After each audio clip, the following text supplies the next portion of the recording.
பெரியவா போற்றி. எந்நாட்டவர்க்கும் இறைவா போற்றி. இறைவா போற்றி.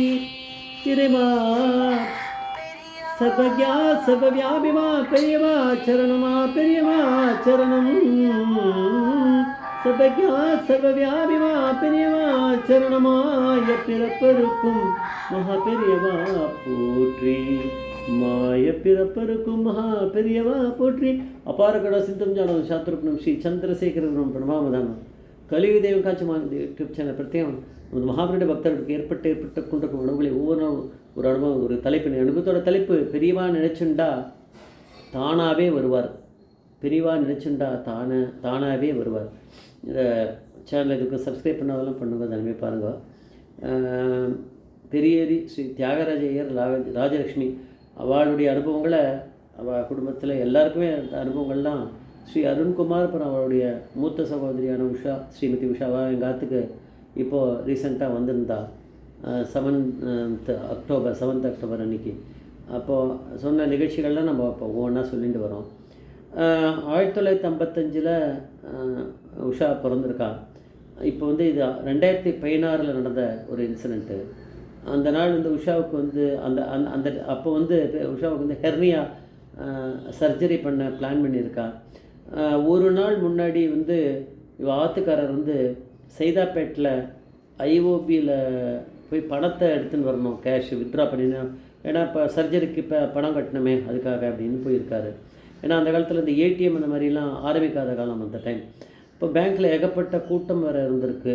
வித்ட்ரா பண்ணிட்டு வெளில வரத்துக்கு கொஞ்சம் லேட் ஆகி வெளியில் வந்தாலும் பேங்க்குக்கு போகிறவா வரவா ஏகப்பட்ட கூட்டமாக இருக்குது. இவர் கார் உள்ள உக்காந்துட்டு காரை ஸ்டார்ட் பண்ணலை, டோரை மூடி இருக்காரு, அந்த கிளாஸ் திறந்துருக்கு. அப்போது ஒருத்தர் ஸ்கூட்டரில் வந்தவர் வேகமாக அந்த கார் ஓரமாகவே வந்து நிறுத்திட்டு ஒரு கேலண்டர் ஒன்று பெருசாக இருக்குது, கேலண்டர் மாதிரி ஒரு பிக்சர், அதை நல்லா இது பண்ணியிருக்கு, ரப்பர் பேண்ட் போட்டு இருக்குது, அதெல்லாம் கயிறை போட்டு கட்டியிருக்கானோ அவர் என்னதெல்லாம் தெரியாது.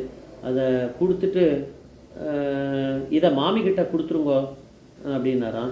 இவர் மாமிக்கிட்ட நம்ம ஒய்ஃப் எப்படி இவருக்கு தெரியும், யாரோ புதுசாக இருக்காரு அப்படின்னு நினச்சி இவர் முழிக்கிறாரு.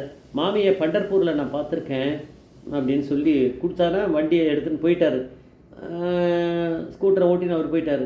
இப்போ வீட்டு பொண்டாட்டிக்கிட்ட வந்து விஷயத்தை கொடுத்து இந்த மாதிரி பணம் கொடுத்துருக்கா, அது வரைக்கும் அதை திறந்தே பார்க்கல. அவருங்க காரில் வந்த பிறகு அப்போ திறந்து பார்த்தா அதில் பெரிய மகாபெரிவாவுடைய திருவுருவம் இருக்குது. யாருன்னு நீங்கள் கேட்கலையான்னு கேட்க தோணலை. ஒரே கூட்டமாக வேறு இருக்குது, டிராஃபிக்கு. நான் உடனே எடுத்துட்டேன் வண்டியை. அவர் சரி அப்புறம் பார்த்துக்கலாம், உனக்கு தெரிஞ்சிருக்கும்னு நினச்சேன். எனக்கு எப்படி தெரியும், அங்கெங்கே இவர் என்ன பார்த்தார், அப்படியே என்ன பார்த்துருந்தாலும் என்னோட ஆத்துக்காரன் நீங்கள் தான், அவருக்கு எப்படி தெரியும், எங்கே இதெல்லாம் இன்னும் வித்தியாசமாக இருக்குது இது, நீங்கள் அதை கேட்கக்கூட தோணலையா உங்களுக்கு? நான் எல்லாம் கேட்கலன்னாலும் சரி அப்படின்னா பெரியவா வந்துட்டார். பெரியவா வந்து நாளைக்கு சர்ஜரின்றதுனால பெரியவா வந்து யார் மூலமாக ஒரு கேலண்டர் மூலமாக நான் இருக்கேன் உனக்குன்னு வந்திருக்காருன்னு தோன்றுறது. அதுதான் அது நடந்திருக்க இன்சிடெண்ட்டோட இது பார்த்தா தெரியுது. அதனால் சர்ஜரி அடுத்த நாள் சர்ஜரி ஆச்சு.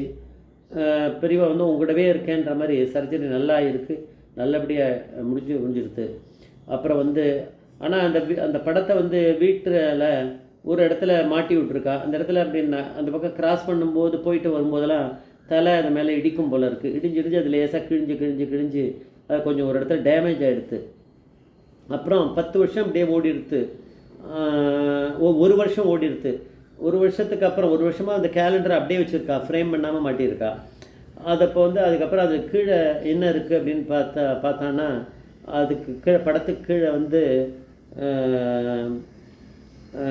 ஃபோன் நம்பர் போட்டிருக்கு, விஜய்னு போட்டு ஃபோன் நம்பர் போட்டிருக்கு. லேண்ட்லைனாக இருக்கும் அநேகமாக.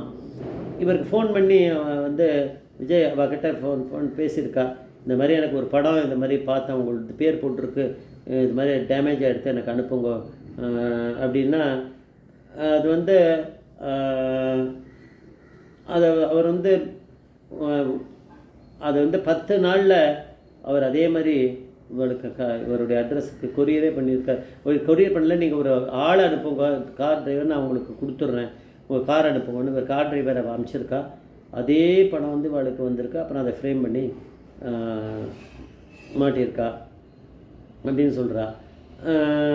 அதுக்கப்புறம் இன்னொரு இது சொல்கிறா, இவளுக்கு ஒரு பொண்ணு இருக்கா, அவள் பெங்களூரில் இருக்கா. அங்கே வந்து மகாபெரிவாளுடைய ஒரு இதை வந்து படத்தை மாட்டியிருக்கிறத அவள் பார்த்துருக்கா. யாரோ ஒரு மாமி வந்து இவளுக்கு பொண்ணுக்கு கொடுத்துருக்கா போல இருக்குது. அவகிட்ட இவள் கேட்டாலா எனக்கு ஒரு படம் வேணும் அப்படின்னாலாம். அவள் வந்து அதுக்கப்புறம் பார்த்தா அவகிட்ட அது எப்படி இருக்கும், எப்பயோ கொடுத்தது. அவன் இடத்துல வீட்டில் தேடி பார்த்தா 2 படம் இருந்தது. நான் வந்து ஒரு படத்தை வந்து உங்கள் பொண்ணுக்கு கொடுத்தேன். அப்போ இந்த படத்தை அப்படியே வச்சுருந்துருக்கேன். அது நீங்கள் கேட்ட உடனே தான் செக் பண்ணேன், இன்னொரு படம் இருந்தது. யார் கொடுக்குறதுன்னு தெரியாமல் இருந்தால் இப்போ உங்ககிட்ட கொடுக்குறேன் அப்படின்னாராம். இப்போ அந்த இது வந்து இவாளுக்கு வந்திருக்கு. அதனால் பெரியவா வந்து எப்போ வரணுமோ அங்கங்கே வந்துடுறார். அங்கே பார்த்தா பெரியவா வந்து யார் மூலமாக ஒரு ஞாபகப்படுத்தி இந்த உங்கள் மாமிக்கிட்ட கொண்டு போய் கொடுங்கோ அப்படின்னு கொடுக்குறார். கொடுத்தா அந்த பெரியவா வந்தால் பெரியவா ஞாபகமாக எப்பயுமே இருக்கும். ஒரு யாரோ ஒருத்தர் கொடுக்குறாருன்னா அது ஒரு இது இல்லையா, பெரிய அனுகிரகம் மாதிரி தானே தெரியுது திடீர்னு. அதனால தான் சர்ஜரி பார்த்தா ஹெர்னியா நல்லபடியாக ஆகி அவள் சரியாயிடுது. அதுக்கப்புறம் பார்த்தா அந்த படத்துக்கு வேறு ஒன்று ரீப்ளேஸ்மெண்ட் கிடைக்குமா, கிழிஞ்சு போயிடுத்தேன்னு ஒரு பார்க்கும்போது அது அதில் பேர் இருக்கிறத போட்டால் அவர் வந்து என்கிட்ட இல்லை, அது நான் கொடுக்க முடியாதுன்னு சொல்லலாமே. ஆனால் அவருக்கு அனுப்புகிறாரே, அவர் அனுப்புகிறாருன்னா நீ போய் டிரைவர் அனுப்பிச்சு கலெக்ட் பண்ணிட்டா அதை ஃப்ரேம் போட்டு மாட்டியிருக்காளாம்.